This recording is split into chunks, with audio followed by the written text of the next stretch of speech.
ma'am? Do you have an open experience? Oh, yeah. So, well, hindi ko alam kung ano yung mga ginagawa ng mga doctors, pero sinabi ko lang sa kanya na gusto nung nanay na tingnan siya ng mga doctors at yun, sinabihan ko yung mga doctors na gawin nila lahat kung ano yung kailangan nila gawin. So, hindi ko naiintindihan ba, kanina ko lang naisip nung nagkakagulo na sa ambulance na paulit-ulit kami humihingi ng tulong doon sa loob ng detention center. Tapos, walang tumutulong sa amin. Nung tinanong ko yung doktor, pwede bang private vehicle na lang ang pagkargahan? Sabi niya, kung wala naman talagang ambulance, sabi niya, okay na yan. Ako na ang mag-assist sa patient. Tapos, nung nandiyan na yung private vehicle, biglang may dumating na ambulance ng police. So, ibig sabihin, nandun lang sila sa vicinity, sa loob ng HOR. Wala silang ginawa. Sinabi na namin, doktor ninyo, doktor namin, kahit sinong doktor. Ambulance ninyo, ambulance namin, kahit anong ambulance yan. Tapos bigla, nung ilalagay na sa private vehicle, biglang may operasyon darating na ambulance ng police. Sinabi nung next of kin, sinabi nung doktor, dalhin nyo sa St. Luke's QC, kasi dito siya lagi na-admit sa lahat ng kanyang problema. Dito lagi siya na-admit. So, nandito yung medical records. Bigla na lang, nagulat kami lahat, nandun na kami sa veterans. Bakit? Di ba parehong hospital lang naman yun? Veterans or St. Luke's? Hospital.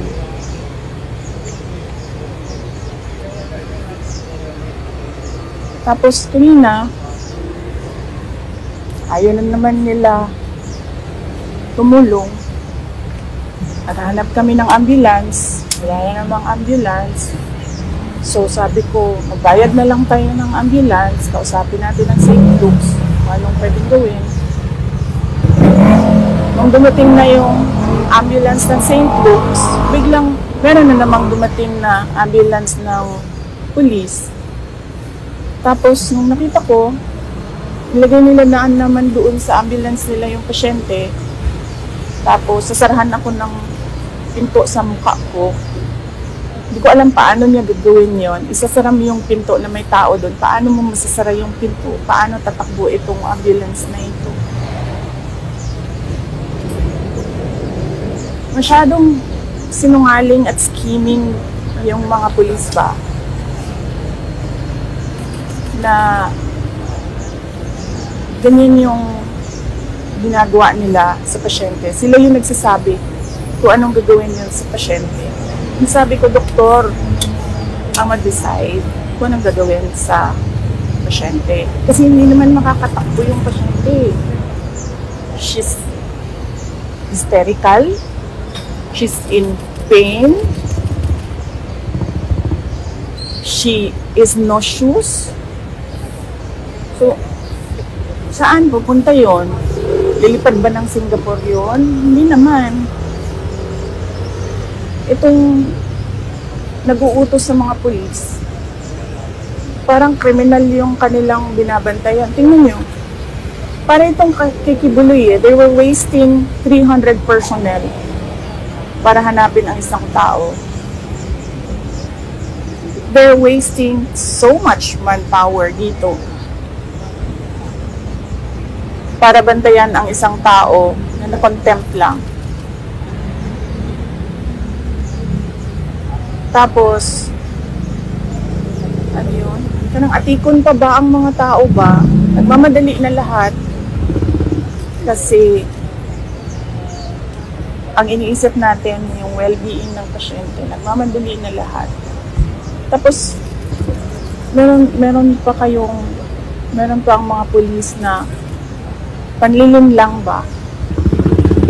Sinabi na, sasakay sa ambulance ng St. Luke's, sinabi na, pupunta sa St. Luke's.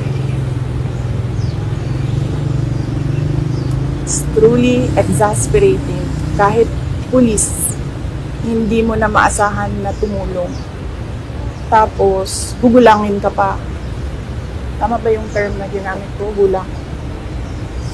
Lalansingin ka pa. Lalansingin Lalansingin ka pa. Diba?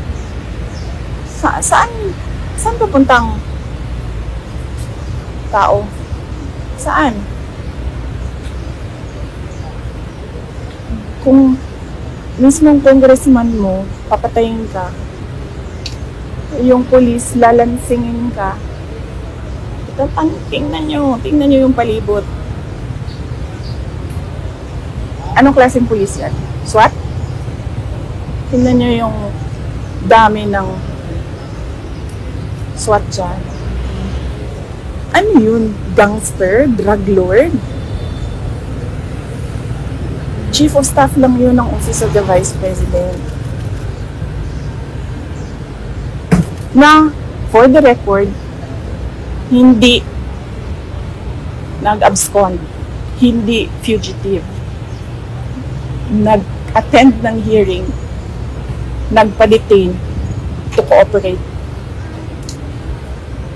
So, wala naman tayong, it's not our call kung gaano kadaming police dyan.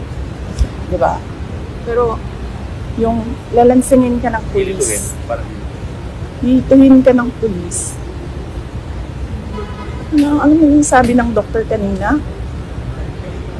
They are so dishonest. Yun yung term na ginamit ng doktor kanina. Yung mga police, they are so dishonest. She was so frustrated because she had her patient in mind. And yet, somehow, kung sino man yung nag-uutos nitong lahat, they don't care if you die. You're just one of those na awan ko na, hindi ko na alam. There's no... How is she? Kumusta si Attorney Lopez? You cannot talk to her. But I understand, meron siyang mga questions na sinagot ng... merong mga questions sa doctor na sinagot niya. Pero kami, she doesn't respond to us. So I don't know kung anong... May binanggit mo bang initial diagnosis of doctors? Wala silang sinabi sa akin. Yeah, so... Last na lang, you will stay dito sa St. Luke's kasama si Attorney Lopez? Yes, oo. Kasi wala siyang next of kin. So kanina, sa cellphone lang nakikipag-usap yung nanay. Sinabihan niya lang ako na take care of my daughter. So, sabi ko, I promised her, sabi ko na, kung ano yung gusto mo, tita, yun yung masusunod dito. Mark? Ma'am, may information na hindi daw dito dadalhin ng mga pulis from veterans, hindi doon sa correctional direction. Kaya ganito yung karami yung mga pulis. Kahit sa iba pang mga police district. Kaya nga, well, likely, baka ganun nga. They're so dishonest, yung mga police.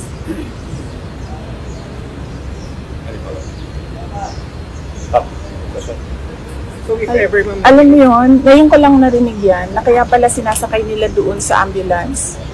Kasi ilalagay nila doon sa correctional facility. It's doubly dishonest. Kasi hindi naman ang pulis ang masusunod sa isang pasyente, ang doktor tsaka ang next of kin. Ihihirapan nga kami doon sa loob kasi wala sa amin next of kin. Vice, if ever na ililipat pa rin si Atty. Lopez, pipigilan ba natin? Hindi ba tayo papayag pa? No, I do not know. Sabi ko nga kanina, nung dumating na yung mga lawyers, sabi ko, I don't wanna think as a lawyer anymore. I just wanna think as a friend. So, I do not know what the lawyers will decide to do. But right now, it must be the mother of the patient who will be followed. This patient is just a detainee for contempt. This patient is not a drug lord, a suspect, a criminal. Diba? Sorry, although nasabi niyo, VP, na you didn't want to act as a lawyer right now, pero ano ho ang masasabi ninyo sa katahimikan ng IBP or Integrated Bar of the Philippines sa mga injustices na nangyayari ngayon? Well, I suppose they like what is happening right now. So, no, hindi natin alam kung anong iniisip ng IBP ngayon. But yes, sinabihan na rin kami, ma'am. Sinabihan na rin kami na you will not get relief from the courts. Ano po ang magiging implication ng nangyari ngayon sa magiging hearing supposedly by Monday po? Naku, hindi ko alam. I'm sure itutuloy nila yung hearing na yan. And I'm sure nakaswero yan na iaano nila doon. Papatestify nila dito. Ganun mo sila kawalang puso. Nasa likod niyo po kami, VP Sara. What are you going to attend the hearing?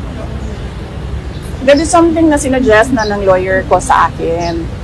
Ang sabi niya, sagutin mo na lahat. Kasi may sagot naman lahat. But then, sabi ko sa kanya, I already gave my reasons by prinsipyo.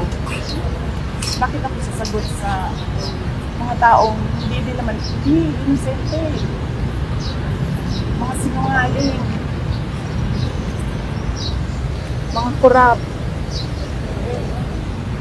Ulitin ko yung utang bayaran niya. Utang niya. Siya mag-inarating.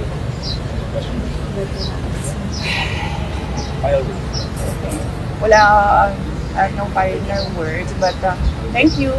Nagpapasalamat ako sa media dahil laking tulong ninyo na napapalabas namin sa mga tao kung ano yung nangyayari, ano yung sa loobin namin. But really, yan yung paulit-ulit na sinasabi ko kanina sa police ba. I mean, you should implement lawful orders. Kung na order is patently illegal,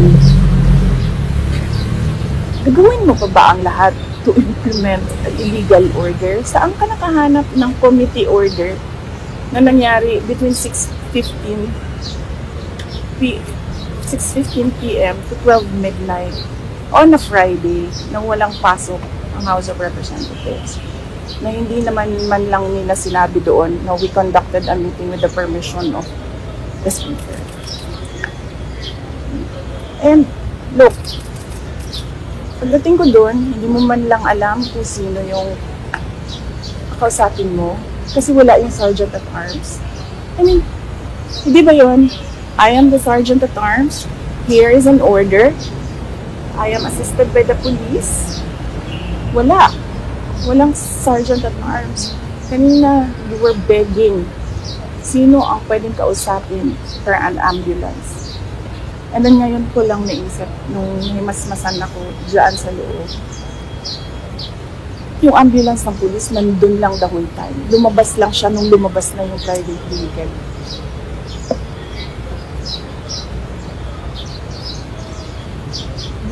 Anong klaseng health care protocol yan? There wasn't even an emergency protocol. Wala kaming makausap. Ang lahat ng tao umaakyat sa 3rd floor and hindi na sila bumabalik sa baba.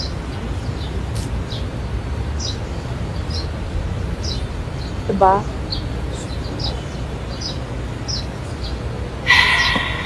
Hindi ho ba kayo natatakot para sa sarili ninyo bilang na doon po kayo nag-hold ng office ngayon at nakaya nilang gawin kay Yusek Zulaika at maaaring gusto nilang gawin din sa inyo? Oo, yes ma'am. Alam ko na, ako naman kasi talaga yung target, diba ma'am?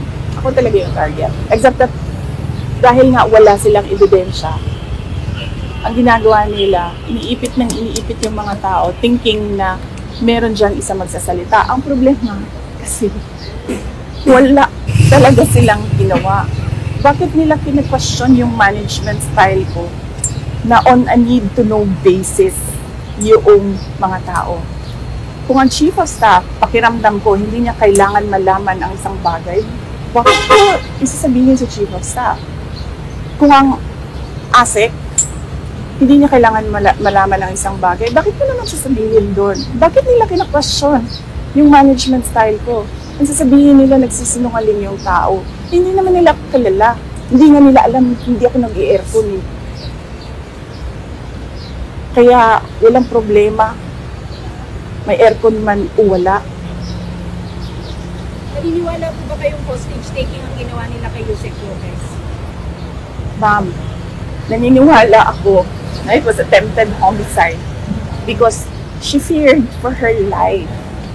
Pag nakakita siya ng uniform ng police, ma'am, natataranta siya. Kasi imagine mo ba naman, 9 biglang papasok sa kwarto mo. Wala naman tayong problema eh. Ano bang problema natin?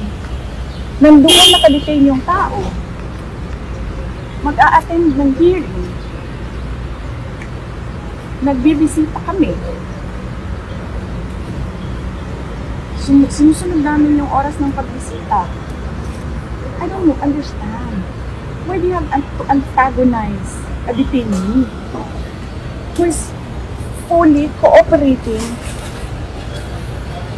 sa lahat ng kailangan niyang gawin para matapos lang ang kin-inang hearing na yan na money-making scheme ng mga congressman. Yes, ma'am. But there are 4 other ODP personnel that are being such as summoned by the Committee on Video Verification. How are they voting now? Ngayon pa nga nakikita nila si Atty. Zulaika na pinatrato ng ganito. Hindi malayo na mag-intimidate yung trato sa kapatid. Oo, ma'am. So, Sigurado na tayo, ganyan talaga ang trato. Kasi, naghahanap sila ng ebidensya. And the only way, plano nila, iipitin namin ng iipitin to hanggang sa muntik na ito mamatay para makuha namin ang ebidensya. Anong katangahan yan? Kung may ebidensya ka sa simula pa lang, diba? Last year pa kayo nag-a-announce, Franz Castro, paulit-ulit, impeachment. Tapos ngayon, Joel Chua magsasabi, there's probable cause, but we're short of time because it's already the election. So, ibig sabihin, accountability of public funds is less important kasi uunahin natin ang election ninyo. Oh, so ibig sabihin, wala ebidensya. Last year pa yan eh. Diba dapat final nila last year? Wala eh. Ginagamit nila yung COA. Humingi hanggang makahanap kayo ng anong pwede namin gamitin. And all because we are in this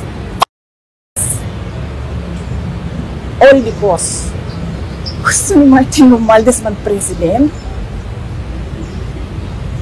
Hindi siya makontrol ng presidente natin.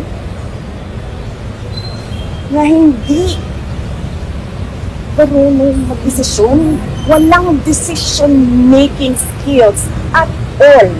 Zero. We are wasting time as a country on what we need to do. Kawawa na tayo.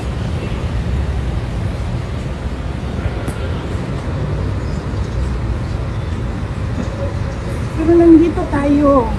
God! Andito tayong lahat. Fishing for evidence so that we can demolish a family that is a threat to our personal gain.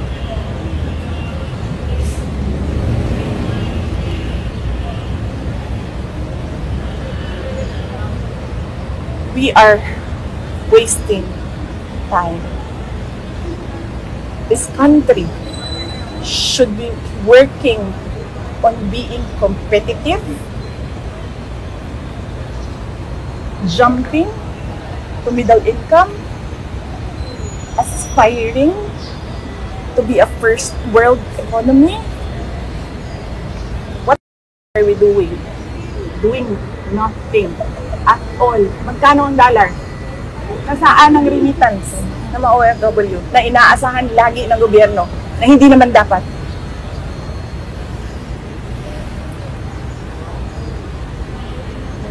Wasting time as a nation, as a people. We made a mistake with that Marcos, and we are wasting time. Yes, ano tanong mo? Naniniwala po ba kayong tatayuan ng COA ang kanilang mandato or eventually, sorry for the term, ilalaglag din nila kayo eventually? I don't know. Diba? Ay, review nyo yung review nyo yung hearing. Yung hearing kanina. Ay, nung last hearing. Na tinanong si COA. Oh! COA! Ano ba? Apelido nun? I don't remember.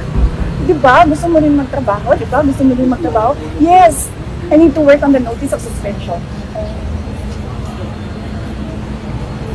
I have a video of Cordova talking shit about me and Yusek Lopez. So COA and House of Representatives are working together? Yes. Actually, sila lang ang working together and lahat ng taong bayan are just parang playthings to the rich. They don't care. They don't care about you. Wala.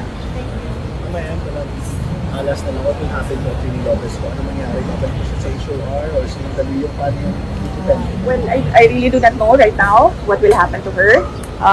We just trust that the doctors know what they are doing, and then we entrust to them her healthcare plan. So, kung ano yung gusto ng doctor, kung ano yung gusto ng nanay, yun yung susundin namin. How's her health status? As I said kanina, hindi mo siya makausap eh. But she answered some questions of the doctor. Pero hindi lahat din. And then, pag kami yung kumakausap sa kanya, hindi siya nagsasalita and really, I'm worried kasi kanina din, inano niya yung ballpen pa. Ginaganyan niya yung ballpen na sinabihan namin siya. Sinabi niya sa amin na ayoko na ito, make this stop. I will stop this. Ganyan na mga And she already said her piece kanina before she started vomiting. She said her piece. Parang she doesn't feel safe. And she is astounded by the lack of rules. She's astounded by the assault to democracy. Okay. Thank you. Thank you, everyone.